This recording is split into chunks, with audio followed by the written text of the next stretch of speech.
जब इसराइल ने ईरान के एक गैस फील्ड पर अटैक किया था, उसके बाद अमेरिका ने कहा था कि उन्हें नहीं पता था कि इसराइल ईरान के इस गैस फील्ड पर हमला करने जा रहा है। इसके बाद कतर और सऊदी अरब में हमला हुआ था। अमेरिका ने यह आश्वस्त किया था और इसराइल से कहा था कि आप कहीं भी बमबारी करें, लेकिन कम से कम गैस फील्ड, ऑयल रिफाइनरी, ऐसे प्रतिष्ठानों पर हमला नहीं होगा। इसराइल की तरफ से भी कहा गया हाँ ऐसे ही होगा, लेकिन अपना वादा फिर से इसराइल ने तोड़ा। उन्होंने ईरान में एक खास जगह हमला किया और उसका जवाब 3 जगह भीषण बमबारी, रॉकेट और मिसाइल अटैक से भुगतना पड़ा है। इसराइल पूरी रात धधकता रहा, लेकिन खबर सिर्फ ये नहीं है, खबर ये भी है कि अमेरिका का एक आइलैंड पूरी तरह से तबाही के कगार पर पहुंच गया। सोचिए, अमेरिका का आइलैंड।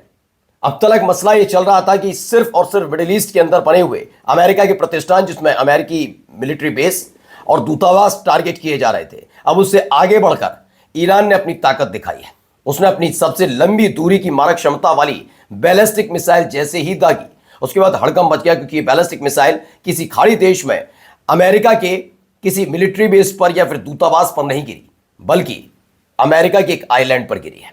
तो वहीं इजराइल के अंदर क्या कुछ हुआ वो भी दिखाता हूं। नमस्कार, मैं हूं प्रज्वल गौतम और आप देख रहे हैं न्यूज सर्किल।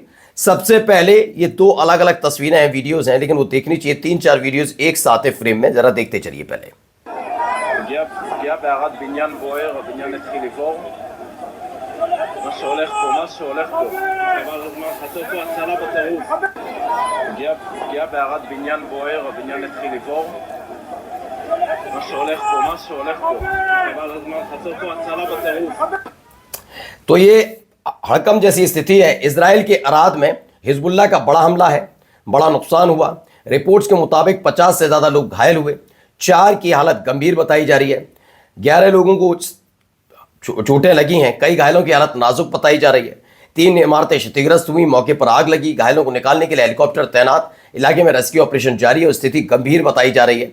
ये इजराइल के अरद का इलाका है, ये दक्षिणी इजराइल में पड़ता है। इस खास बात ये रही और हिजबुल्लाह का ये बड़ा हमला देखने को मिला, जहां पर ये भारी तबाही का मंजर देखने को मिला। एक और देखिए जरा यहां पर।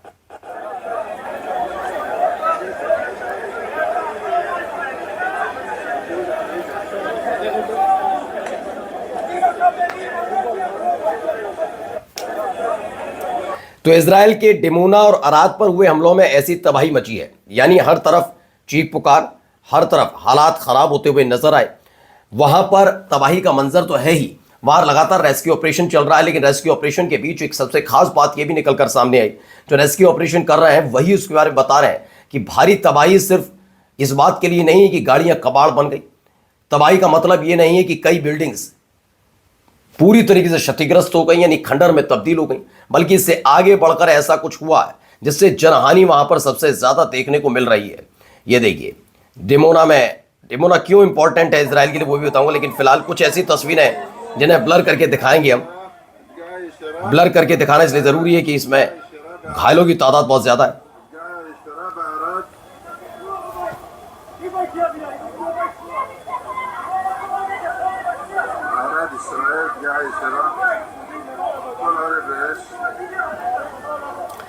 दरअसल ईरान ने यह कहा था कि रमजान जब खत्म होंगे उसके बाद एक बड़ा हमला होगा, बस तब तक इजराइल कम से कम अपनी हद में रहे। लेकिन इजराइल की हरकतें सब जानते हैं क्या कर रहा था।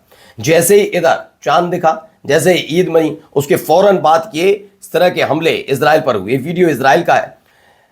ईरान ने इजराइल के डिमोना और अरद शहर पर भीषण बमबारी की है। ईरान के हमलों में 100 से ज्यादा कैजुअलिटीज की खबर है, 59 लोग गंभीर रूप से घायल हैं। ईद के बाद ईरान ने इजराइल में भयंकर तबाही मचाई। क्या ट्रंप और नेतन्याहू ने युद्ध छेड़कर गलती की? अब ये सवाल वो लोग भी पूछ रहे हैं जो कल तक किस तरह के ट्वीट करते थे। अब आप खुद सोचिएगा, लेकिन फिलहाल ये सवाल उठना लाजमी शुरुआत पहले दिन से था। हम तो पहले दिन से कह रहे हैं कि आप जरा युद्ध को समझिए कि मसला सिर्फ ये बार नहीं है कि इजराइल ने, अमेरिका ने ईरान पर अटैक किया या ईरान गलत है। हम ना ईरान, इजराइल, अमेरिका इसमें से किसी के साथ नहीं, लेकिन जो युद्ध छेड़ेगा वो तो गलत है ना।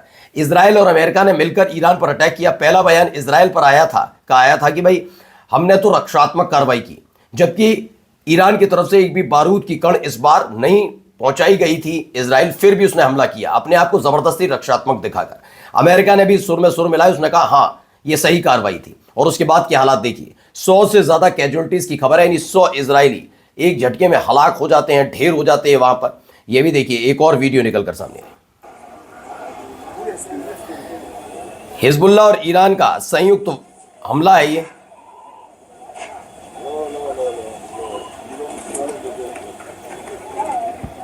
ये जॉइंट ऑपरेशन है ईरान का और हिजबुल्लाह का।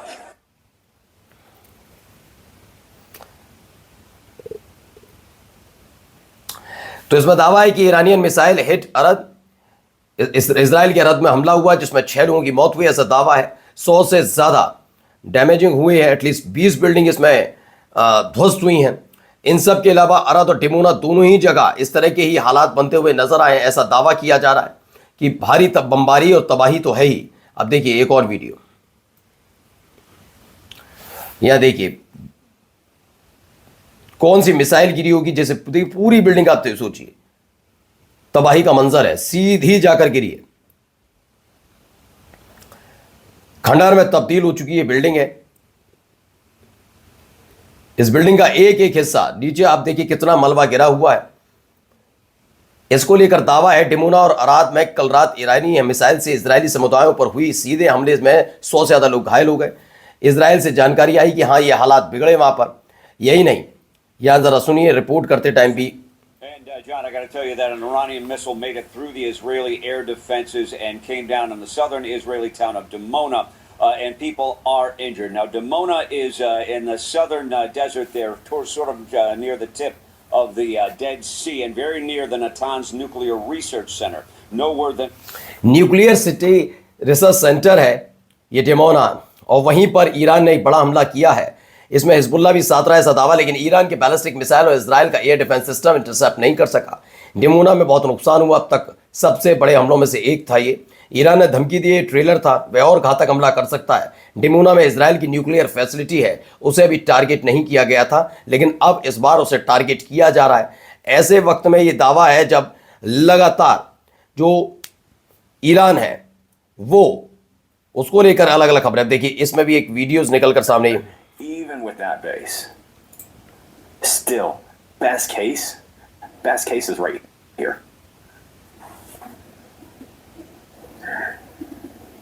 So, that तो इसमें ईरान ने अपनी मिसाइल की रेंज पहले करीब 2000 किलोमीटर बताई थी, लेकिन अब उसे बढ़ाकर करीब 4000 किलोमीटर तक दिखा दिया।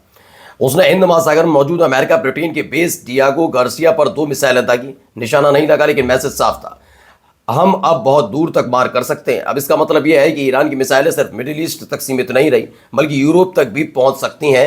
ये क्लियर होता हुआ नजर आया है। वहीं दूसरी तरफ देखिए गृह युद्ध जैसे हालात कैसे बेन घेर लिया।